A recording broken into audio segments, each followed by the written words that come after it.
Hello everyone, this is Erin Bohannon, and I'm here to talk to you today about why we do what we do at Grandview from a legal perspective.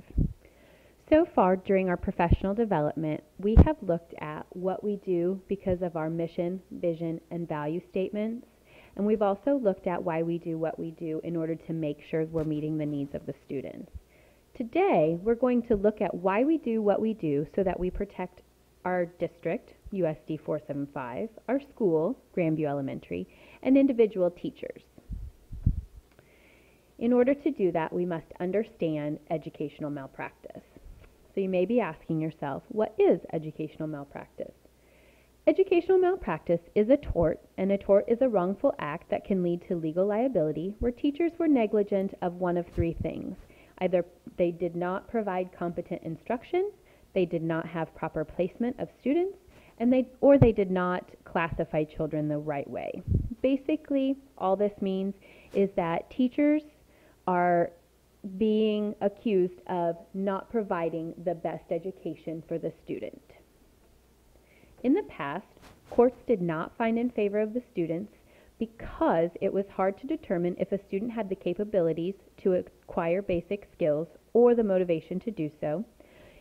And it was also hard for courts to determine if the teacher met the minimum standards of teaching. And finally, it was hard for courts to determine if it was just one teacher or multiple teachers at fault for a student not getting the proper education. So up until now, there have been no court cases that have specifically found in favor of the student. In addition to those things, teachers have had little or no control over the policies, textbooks, schedules, and or resources. So they were not able to completely have control over what and how they taught. But times are changing. Teachers have more control than ever over how they teach their students.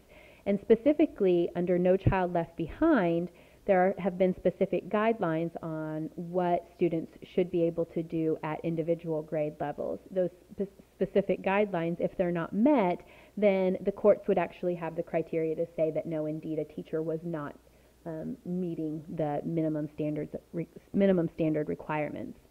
Now, we are getting ready to go through another change in just a few years. In 2014, we will be using the Common Core standards, and at this time I was unable to find specific information about how educational malpractice will be impacted by the implementation of the Common Core standards, but my guess is that there will be specific criteria for assessments on the Common Core standards, and so teachers will continue to be held more and more accountable for what students know and the growth that students make.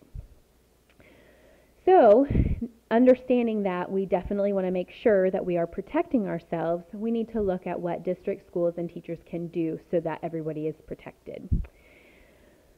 Three basic things that schools and districts and teachers can do are provide competent instruction. They need to make sure that students are properly placed and that students are classified with the correct labels. We're going to look a little bit on providing incompetent instruction. In USD 475, there are some specific things that our district has done in order to make sure that we as teachers can provide competent instruction to our students. First of all, when they are selecting curriculum, they use committees, and the committees do specific amounts of research and have criteria that they're looking for in order to make sure that the curriculum that they could possibly adopt does meet the needs of both the teachers and the students in the district. Sometimes these committees are based on grade level and sometimes they're based on content. In addition, the district provides resources for instruction back to the curriculum. Documentation, we have a computer program known as Infinite Campus where we document all of our information, and then they have specific assessments so we can make sure that our children are making adequate progress towards our goals. They also have academic coaches in every building. Therefore, if a teacher does not feel like they are strong in one area, they can get help from that academic coach. And finally, our district has voluntarily been involved with the Kansas Learning Network, which has provided our district with observations from outside committees in order to give feedback to know where we need to go from here. Specifically at Grandview, in order to ensure there's competent instruction, we have common MTSS time for students needing remediation. In addition to this common MTSS time, teachers are also provided a common time once a week to make sure that they're meeting with other teachers to see that all students' needs are met, and if they need help coming up with ideas, that they can ask their peers for that help. In addition, there is tutoring provided by a Title I tutor.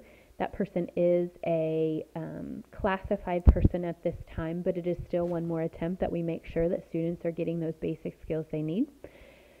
For a while now, our building has focused on differentiated instruction, and we also have team meetings to help develop common grading procedures, both on assignments and documented on the grade card. At those focused team meetings, they discuss school, subgroup, class, and individual student needs, and they identify areas of concern. I have here an example of the form that we use whenever we are meeting on students, and if you notice, there are a couple of places where you can mark where a student might need MTSS or a student needs to be referred to our student improvement team or our SIT team. So teachers are able to use that information as well. Back to our presentation. In addition, our building has come up with a common policy where we have student progress reports on every student in our building, and those reports are kept on Infinite Campus, so all teachers have access to those reports. And if a teacher has a student in their classroom, then all that data follows with the student. In addition, we have individual goal setting with every student, and an example of how a teacher sets their individual goal setting. Here is a copy of the form that teachers need to fill out to make sure that they are definitely hitting all of the targets that they need to in order to make sure all students have goals set and they think through their process. Now, individual teachers. In order to make sure that we have competent instruction going on, we write detailed lesson plans with academic standards identified on the lesson plans. We use a standard checklist for documentation. It's a form, this is just the second grade form, and across the top of this spreadsheet it has all of the math standards. Then the teacher is able to document along the sides the date that they taught the standard, the amount of time that they used for the standard. This can be done on a whole class scenario, or it can be done with individual students. And we use these for both our lesson plans and our tutoring, as well as our MTSS. In addition, the teachers participate in professional organizational meetings to discuss different ways to differentiate. Essentially what this is that a teacher comes to the meeting saying, I have had a problem instructing a certain skill. I haven't had a lot of luck with that, and they get some feedback from their peers on different strategies they can do in order to make sure they're meeting the needs of their students. We also invite others to observe and provide feedback, and here is a form that is often used when providing that observation. It includes the cycle of effective instruction. It gives the teacher some things that the other teacher thought were strengths and things to think about. That's always a good thing to do, to have somebody else observe, because then you kind of see a different perspective and it keeps your instruction on a very high level. Finally, teachers document parent conversations within Infinite Campus, and that is vital to make sure that we are making our parents aware of what's going on with the students, especially if a student is not making the gains that we would expect them to see. So that's how we provide competent instruction, and then next we need to think about placing students properly.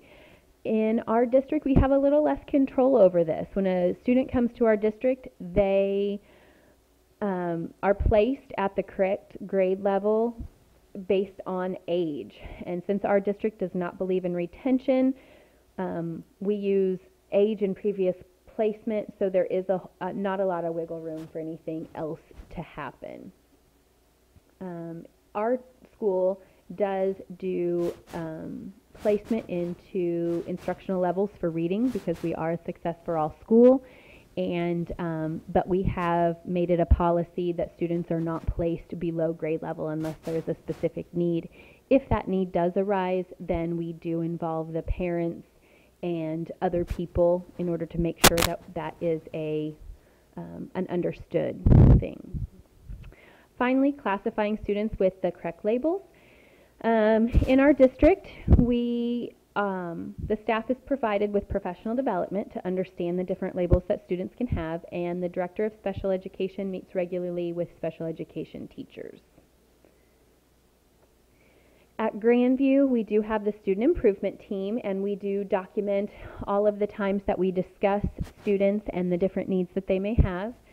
Once again, we have our MTSS meetings and focus meetings, and finally we have special education team meetings, and oftentimes that involves the special education instructor, the administrator, possibly the academic coach, the psychologist, and the school social worker in order to make sure that all of the child's needs are being met. And finally, for individual teachers, for proper classification, documentation is one of the biggest things that the teacher does. They document everything they do, teaching and reteaching, making sure that everything is completely in order. Participation on various teams and continuous learning. A very big thing whenever you're dealing with students and the different classifications they have. If you've got a student that has, for example, autism, making sure that when you are addressing those needs that you are up on all of the current research. So what it boils down to is to document your teaching and reteaching and communicate academic concerns with teacher, principal, and parents.